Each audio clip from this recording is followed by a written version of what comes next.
First contact and defiance. Navigation error detected. Recalculating coordinates. Captain Maya Chen rubbed her temples as the ship's AI repeated the message for the third time.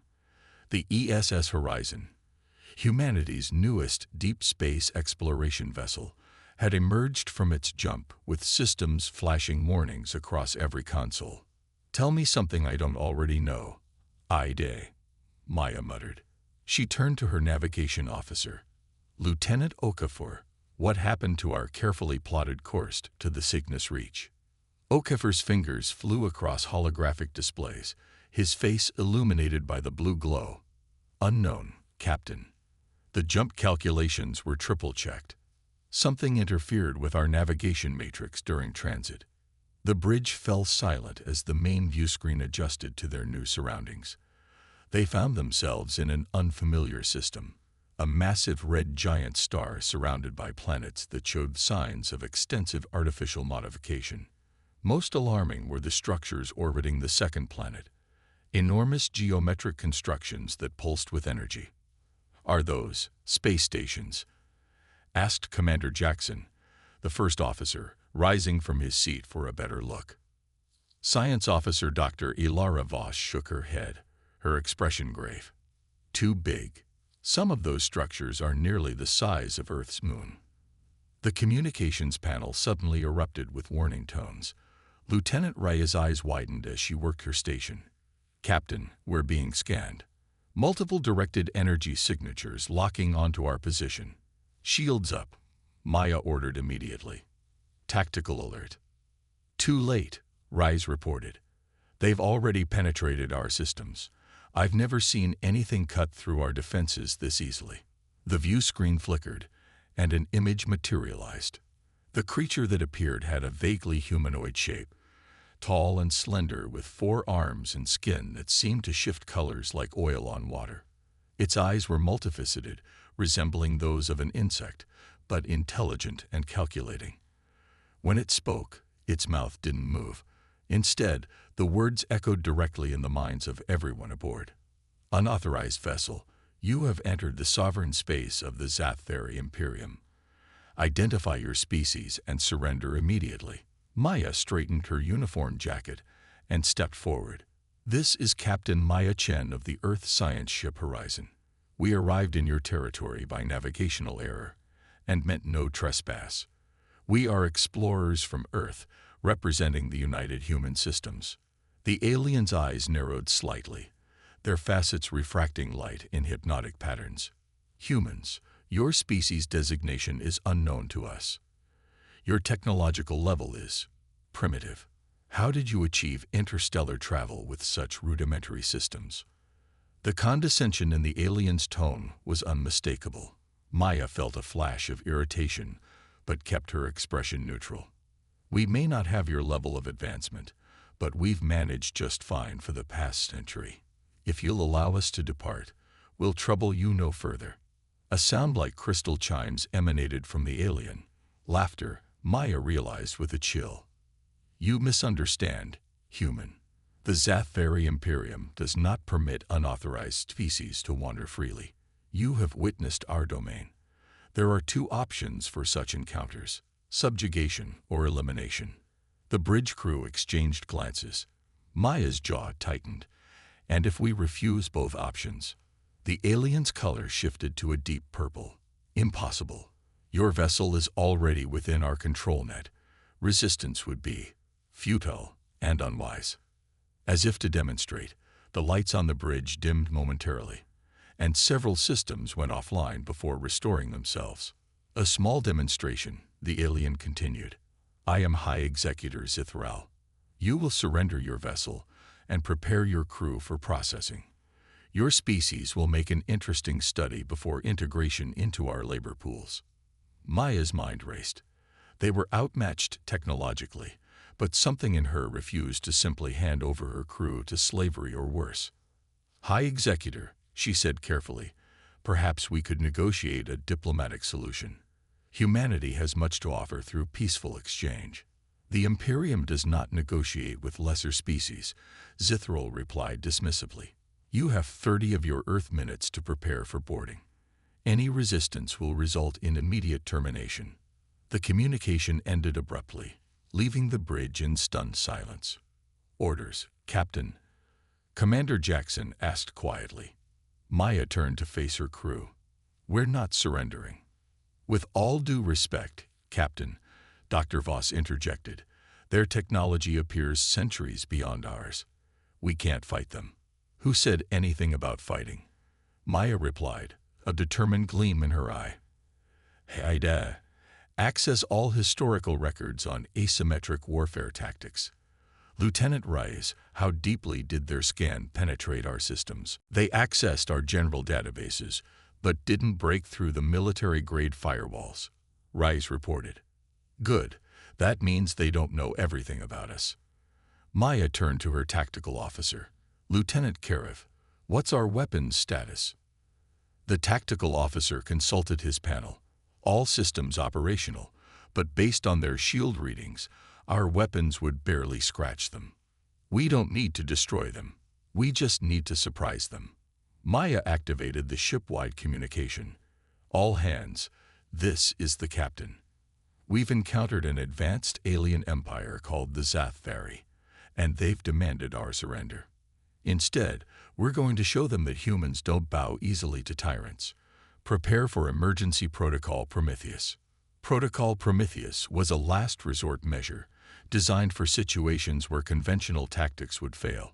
It was more concept than concrete plan, using unpredictability and unconventional approaches against superior forces. Commander Jackson, assemble a response team. Dr. Voss, I need you to prepare a modified version of our research nanites. Lieutenant Okafor, plot a microjump. Shortest possible distance, but I want it to look like we're trying to escape. The crew moved with practiced efficiency despite the unprecedented situation. Within minutes, the horizon hummed with activity as Maya's orders were carried out. When the Zathvari boarding vessels approached precisely 30 minutes later, they found the human ship apparently disabled, drifting with minimal power signatures. High Executor Zithral observed with satisfaction as his elite enforcers prepared to board the primitive vessel. These humans would learn, as all species eventually did, that resistance against the Imperium was meaningless. The first boarding party cut through the outer airlock with ease, their advanced weapons making short work of Earth's strongest alloys. They entered in formation, energy weapons ready, their armor systems scanning for threats. The ship's corridors were dark, emergency lighting casting eerie shadows. Life forms detected ahead, the lead enforcer reported. Minimal resistance expected. What they found instead was chaos. The moment they entered the main corridor, hidden emitters activated, releasing a cloud of microscopic research nanites, reprogrammed by Dr. Voss to target the aliens' advanced armor systems. The nanites weren't weapons, merely scientific tools designed to analyze unknown substances, but they immediately began attempting to catalog and interface with the Zathvari technology. The alien systems, designed to repel conventional attacks, had no protocols for dealing with such primitive but persistent intrusions. Warning lights flashed across their armor as the nanites created cascading diagnostic errors. Simultaneously, the ship's gravity plating reconfigured, creating localized fields that alternated between 0G and 3 times Earth normal in unpredictable patterns. The Zathvari enforcers, accustomed to the precision of their own technology, found themselves suddenly floating helplessly before being slammed to the deck plates. From hidden compartments along the corridor, Maya's security team emerged wearing magnetized boots and wielding simple weapons, not the ship's energy weapons, which the aliens could easily defend against, but improvised projectile launchers that fired compressed air canisters filled with industrial adhesive foam. The first enforcer was hit square in the chest, the canister erupting into a rapidly expanding mass that hardened on contact with air. Within seconds, 3 of the boarding party were immobilized, their advanced armor rendered useless by the simple chemical compound. In the confusion, Commander Jackson led a team that managed to capture one of the aliens' weapons. They retreated behind emergency bulkheads as the remaining enforcers regrouped. In his command ship, High Executor Zithrol received the alarming reports with disbelief. Impossible, he hissed, his skin cycling through colors rapidly. How are these primitives resisting? The answer came moments later when the Horizon suddenly executed a microjump, a technique the Zathari sensors hadn't detected them preparing. The jump was brief, just far enough to break free of the immediate control net, but it left the boarding party stranded aboard. Maya's voice came through on all Zathari communication channels, transmitted using the captured alien technology. High Executor, this is Captain Chen. Consider this a demonstration. Your boarding party is contained but unharmed. We're sending them back to you in their shuttle, minus their weapons, of course. She paused before continuing. Remember this, humans don't surrender easily. We may not have your technology, but we adapt. We improvise. We overcome. Tell your Imperium, if you want peace with humanity, we're ready to talk as equals. If you want war, well, today was just a sample of how creative we can get when pushed. The Horizon released the alien shuttle as promised, the enforcers inside bound but alive. Then, before the Zathari fleet could re-establish their control net, the human ship executed another jump, disappearing from the system. Zithrol stared at the empty space where the human vessel had been, his multiple eyes narrowing. In the 3,000 cycles of the Imperium's expansion, no species had ever escaped after direct contact. The High Executor felt something unfamiliar, a sensation the Zathari rarely experienced. Uncertainty. Within hours, word of the encounter spread throughout the nearest sectors of the Imperium. The tightly controlled information networks couldn't contain the story. A primitive species had defied the Zathari and escaped. On subjugated worlds across the Empire, the news traveled in whispers, growing with each retelling. Aboard the Horizon, Maya gathered her senior staff. We've bought ourselves some time, but we've also made an enemy. We need to get back to Earth immediately. Humanity needs to prepare. For war? Jackson asked gravely. Maya looked at the captured alien technology being studied by her science team. Perhaps, or maybe for something the Zathari seemed to have forgotten is possible, change. As the Horizon charted its course home, none of them could have predicted that their brief act of defiance had already lit a spark across the galaxy, a spark that would soon ignite into revolution. The revolution ignites. 6 months after the Horizon's encounter with the Zathari, Earth had transformed.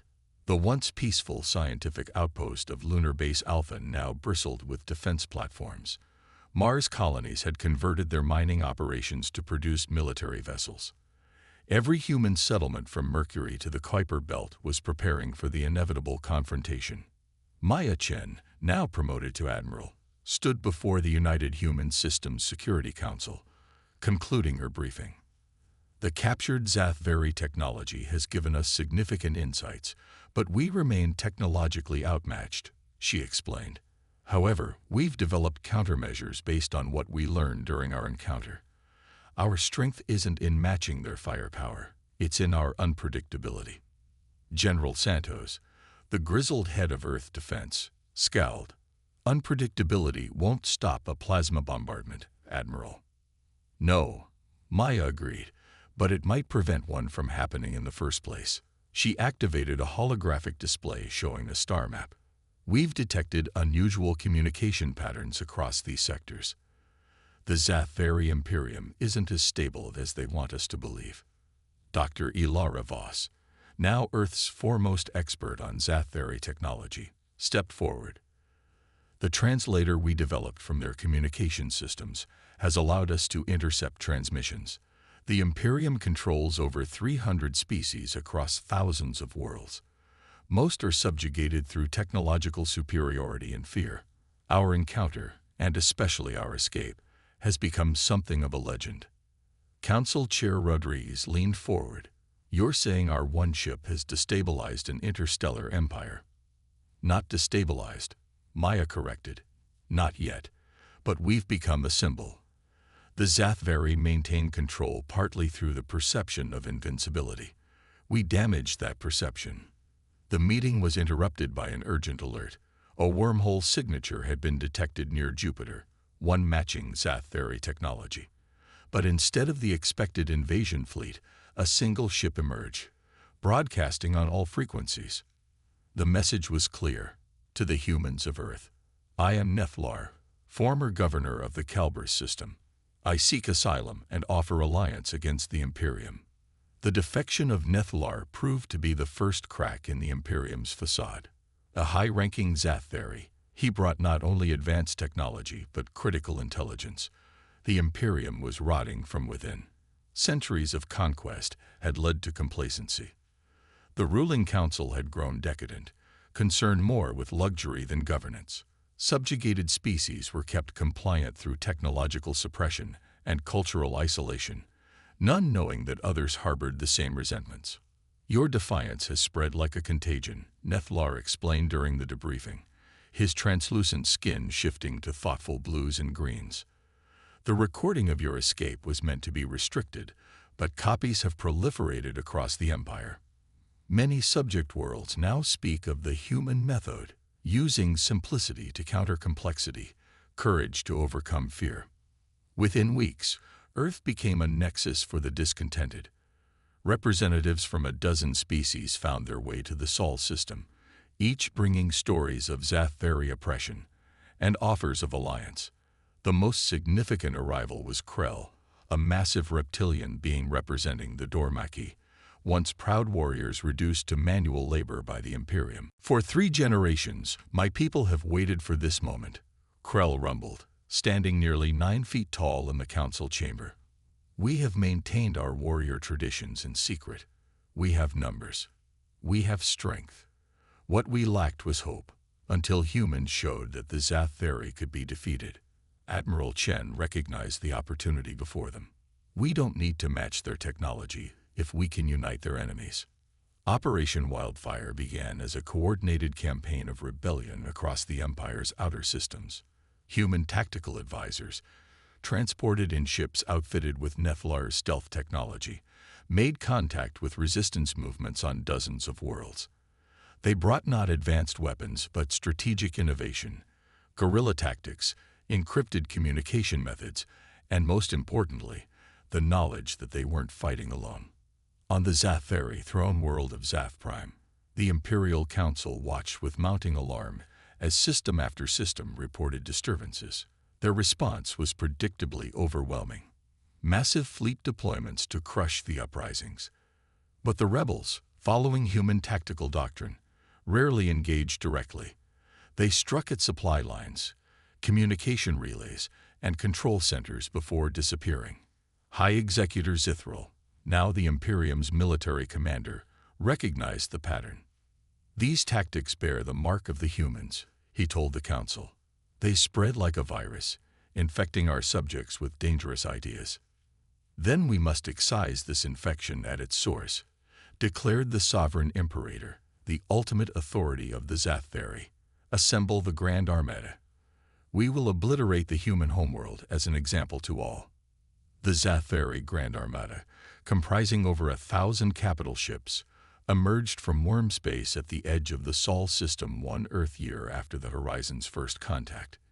It was the largest military force ever assembled in the galaxy's history, capable of reducing planets to molten slag. But Earth was not defenseless. The combined fleets of humanity and their new allies had prepared a reception. What they lacked in technological sophistication, they made up for in tactical diversity. Each species contributed their unique strengths. Dormaki warriors led boarding parties. Insectoid Vexri pilots flew interceptors with inhuman reflexes. Aquatic Mirthai provided electromagnetic countermeasures that disrupted Zathari targeting systems. The battle for Sol began with a Zathari advance toward Earth. Precisely as Admiral Chen had anticipated, the Allied defense appeared to crumble before their superior firepower, with ships retreating in apparent disarray. The Grand Armada pressed forward, sensing easy victory. It was a trap. The retreating ships had seeded their path with autonomous mining drones, repurposed as explosive devices. When detonated simultaneously, they created a massive electromagnetic pulse that temporarily disabled hundreds of Zathari vessels. In the confusion, specially modified human ships implemented Operation Trojan, allowing themselves to be captured and drawn into the massive Zathari command carrier. Once inside, they released thousands of combat robots programmed with the most chaotic and unpredictable fighting algorithms human military AI could devise. The Zathari, accustomed to orderly battle formations, found their internal defenses overwhelmed by machines that followed no recognizable tactical doctrine. Admiral Chen, commanding from the ESS Defiance, targeted the momentarily vulnerable command carrier. All ships, focus fire on coordinates Alpha 7. Let's cut off the head of this snake. The combined firepower of the Allied fleet punched through the weakened shields of the command carrier. Aboard the massive vessel, High Executor Zithral watched in disbelief as his invincible armada descended into chaos. "Impossible," he whispered as explosions tore through his ship. "They are primitives. They cannot defeat us." Nethlar's voice came through on a secure channel. "You never understood, Zithral. The Imperium's strength was built on fear and isolation. Humans showed us that unity and adaptability are more powerful than technology alone." As the command carrier began to break apart, emergency pods launched in all directions. One contained the sovereign Imperator himself, escorted by his royal guard. The pod was intercepted not by human forces but by a Dormaki assault craft. Krell personally led the boarding party that captured the Zathari ruler. With their leadership captured or killed, and their supposedly invincible armada in retreat, the Zathari myth of invulnerability shattered completely. Across the Empire, subjugated worlds rose in open rebellion. Imperial forces, suddenly fighting on 1,000 fronts without central command, began to surrender or defect. 3 months after the Battle of Saul, representatives from over 200 formerly subjugated species gathered on Earth for the Galactic Concordat. The massive Zathari Imperium, which had dominated the galaxy for millennia, had collapsed in less than 2 Earth years, brought down not by superior technology, but by the spark of human defiance that had ignited a galaxy-wide revolution. The sovereign Imperator, still a prisoner, was brought before the assembly. The once mighty ruler seemed diminished, his multicolored skin now pale and muted. Admiral Maya Chen addressed him directly. "Your empire is finished. Your subject worlds are free.